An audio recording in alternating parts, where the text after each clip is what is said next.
모세가 모압 평지에서 느보산에 올라가 여리고 맞은편 비스가 산 꼭대기에 이르매 여호와께서 길앗 온 땅을 단까지 보이시고 또 온 납달리와 에브라임과 므낫세의 땅과 서해까지의 유다 온 땅과 네겝과 종려나무의 성읍 여리고 골짜기 평지를 소알까지 보이시고 여호와께서 그에게 이르시되 이는 내가 아브라함과 이삭과 야곱에게 맹세하여 그의 후손에게 주리라 한 땅이라.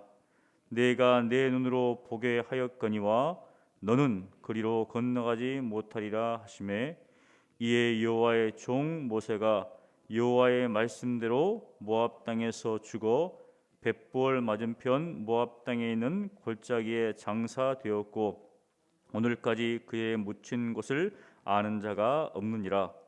모세가 죽을 때 나이 120세였으나 그의 눈이 흐리지 아니하였고 기력이 쇠하지 아니하였더라. 이스라엘 자손이 모압 평지에서 모세를 위하여 애곡하는 기간이 끝나도록 모세를 위하여 30일을 애곡하니라. 모세가 눈의 아들 여호수아에게 안수하였으므로 그에게 지혜의 영이 충만하니 이스라엘 자손이 여호와께서 모세에게 명령하신 대로 여호수아의 말을 순종하였더라. 그 후에는 이스라엘에 모세와 같은 선지자가 일어나지 못하였나니 모세는 여호와께서 대면하여 아시던 자요 여호와께서 그를 애굽 땅에 보내사 바로와 그의 모든 신하와 그의 온 땅의 모든 이적과 기사와 모든 큰 권능과 위엄을 행하게 하심에 온 이스라엘의 목전에서 그것을 행한 자이더라. 아멘. 출애굽기 2장에서 시작한 모세의 일생은 신명기 34장에서 막을 내립니다.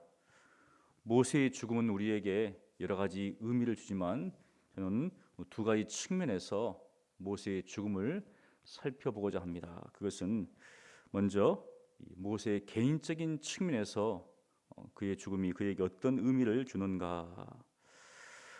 모세는 가나안 땅을 앞에 두고 모압 평지에서 이제 이 신명기 말씀을 출애굽 2세들에게 전해 주었습니다. 그리고 느보산에 오릅니다. 느보산에는 이제 세 개의 봉우리가 있습니다. 큰 봉우리. 보니까 오늘 비스가 산 꼭대기 여기가 어딘가 그 세 봉우리 중에서 세 번째 봉우리인 시아가 그 봉우리에 올랐다고 이렇게 추정을 합니다. 그래서 거기에 보면 이제 모세의 기념교회를 세워놨습니다. 거기에서 가나안 온 땅을 바라보는 것이죠. 북쪽으로부터 해서 쭉 서쪽과 그리고 남쪽까지 쭉 이렇게 둘러봅니다. 그것은 하나님께서 약속하신 땅이죠. 모세가 하나님의 사명을 받고 이스라엘 백성을 애굽 땅에서 인도하에 내어서 그 광야에서 가진 고생을 다 겪으면서 그들을 이끌고 이 가나안 땅 앞에까지 왔습니다. 그런데 그 가나안 땅을 바라보기만 할 뿐 들어갈 수가 없습니다. 왜냐하면 하나님께서 바라만 봐라 그렇게 했기 때문이죠. 여기 보니까 4절에 보니까 내가 내 눈으로 보게 하였거니와 너는 그리로 건너가지 못하리라 하시매. 여러분 왜 모세가 가나안 땅에 들어가지 못했는가? 그것은 민수기 20장에 나오는 무리바 사건 때문입니다. 신명기 32장 51절은 이렇게 이야기를 하고 있습니다. 이는 너희가 신광야 가데스의 무리바 물가에서 이스라엘 자손 중 내게 범죄하여 내 거룩함을 이스라엘 자손 중에서 나타내지 아니한 까닭이라. 모세는 하나님의 명령을 받았지만 이스라엘 백성들이 자신을 원망하고 자신과 다투어서 굉장히 마음이 상해 있었습니다. 그래서 우리가 너희를 위해서 물을 내려 하면서 반석을 2번을 쳤어요. 하나님은 그것을 보시고 하나님의 명령대로 순종해야 되는데 왜 거기에서 나의 영광, 나의 거룩함을 나타나지 않느냐 하시면서 책망하시면서 들어가지 못하는 그러한 벌을 내리신 거죠.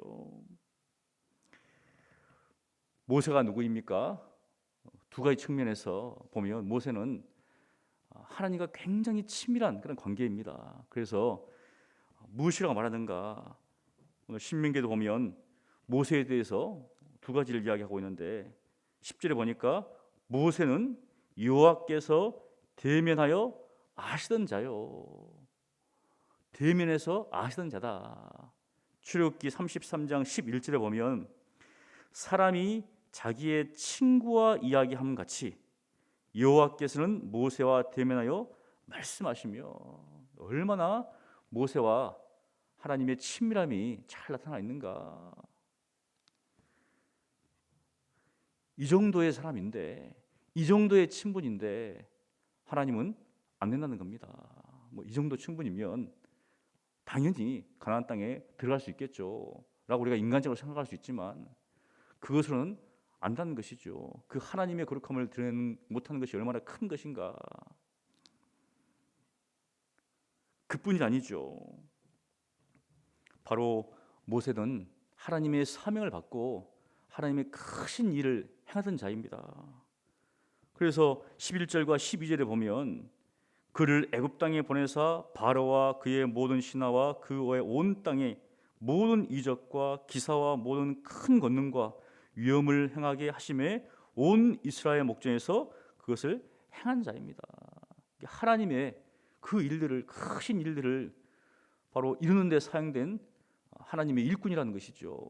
사명자요 지도자입니다. 이 정도 일을 했으면 하나님께서 들어가게 하실 법도 한데, 사실 행한 일만 놓고 보면 그렇게 큰 일 아닌 것 같아요. 왜냐하면 그 두 번 쳤다고 살인을 저지른 것도 아니고 음행한 것도 아니고 우상 숭배하는 것도 아니고 딱 두 번 쳤는데, 하지만 그것이 어떻습니까? 하나님의 명령을 불순종하고 자기의 어떤 것들을 드리는 것이죠. 하나님의 그 거룩함을 드러내는 상황 속에서 이것을 통해서 볼 때 하나님의 거룩함을 나타내지 못하는 죄가 얼마나 큰가, 그것을 우리가 볼 수 있다는 것이죠. 얼마나 하나님과 친밀한가, 얼마나 하나님의 일을 했는가. 그것보다도 바로 하나님 앞에서 얼마나 하나님 앞에 그 거룩함을 드러내고 살고 있는가. 우리는 이러한 모습들을 우리 자신의 삶 가운데서도 돌아봐야 됩니다. 작은 것 같지만 굉장히 큰 거란 것이죠. 다음으로 모세가 대표하는 율법의 측면에서 모세의 죽음을 우리가 살펴볼 수가 있습니다. 모세와 출애굽 1세는 이제 광야에서 막을 내리죠. 가나안 땅 앞에까지, 그것이 그들의 한계입니다. 그리고 여호수아와 출애굽 2세가 이제 가나안 땅에 들어간 것이죠. 9절에 보면 이렇게 나옵니다. 모세가 눈의 아들 여호수아에게 안수하였으므로 그에게 지혜의 영이 충만하니 이스라엘 자손이 여호와께서 모세에게 명령하신 대로 여호수아의 말을 순종하였더라. 모세는 여호수아를 자신의 후계자로 삼습니다. 인간적인 어떤 결정과 뜻이 아니라 하나님의 명령대로 여호수아에게 안수하고, 이제는 모세의 명령이 아니라 여호수아의 명령을 따라 이스라엘 백성들이 살아가도록 했다는 것이죠. 우리가 여기서 알 수 있는 것은 이스라엘 백성이 약속의 땅에 들어가게 하는 것은 모세도 아니고 여호수아도 아닌 하나님에 의해서 그 일이 이루어진다는 겁니다. 모세는 누구입니까? 여호수아는 누구입니까? 하나님께서 사용하신 사람들이다. 모세는 가나안 땅 앞에까지, 이것이 내가 해야 할 사역의 끝이라는 것이죠. 그리고 그 이후에 어떻습니까? 이제 여호수아가 그 바톤을 이어서 그 일을 행한다는 것이죠. 여기 보니까 모세가 이스라엘 백성을 다 이제 인도에 내서 그 일들을 했는데, 그가 죽을 때 그 모습이 어떠한가. 모세의 나이 120세였는데 성경은 기록하기를 눈이 흐리지 않고 기력도 세우지 않았다. 충분히 가나안 땅에 들어갈 수 있는 그러한 육체를 가지고 있었다는 것이죠. 그러함에도 불구하고 하나님께서 여기까지라는 겁니다. 그리고 그가 장사되었는데 그 무덤을 알 수가 없다.